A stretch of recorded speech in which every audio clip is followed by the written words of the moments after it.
జై స్వరాజ్ పార్టీ ఈరోజు రాష్ట్ర ముఖ్యమంత్రి రేవంత్ రెడ్డిని డిమాండ్ చేస్తుంది ఏమనగా వచ్చే జూన్ అంటే రేపు నెల రోజుల్లో పంచాయతీ ఎన్నికలను నిర్వహించడానికి ఏర్పాట్లు చేస్తున్నారు. ఓకే, గ్రామ పంచాయతీ ఎన్నికలు జరగాల్సిందే.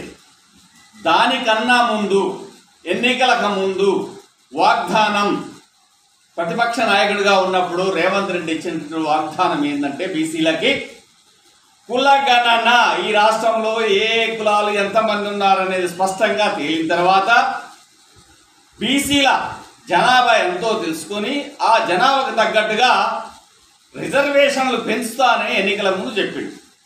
ఇప్పుడు జై స్వరాజ్ పార్టీ స్పష్టంగా డిమాండ్ చేస్తుంది, పంచాయతీరాజ్ ఎన్నికలు నిర్వహించడానికంటే ముందే ఈ రాష్ట్రంలో కులగణన చేపట్టి బీసీ జనాభా ఎంత ఉంటే అంత నిష్పత్తి ప్రకారం 50%, 53%, 60% అంతా రిజర్వేషన్లు కేటాయించిన తర్వాతనే పంచాయతీ ఎన్నికలు నిర్వహించాలి.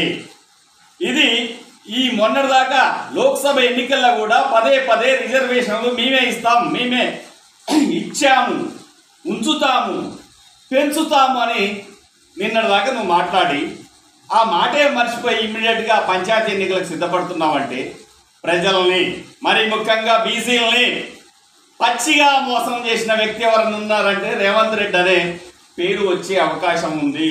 అట్లని పేరే కాదు, ప్రజలు తిరగబడతారు.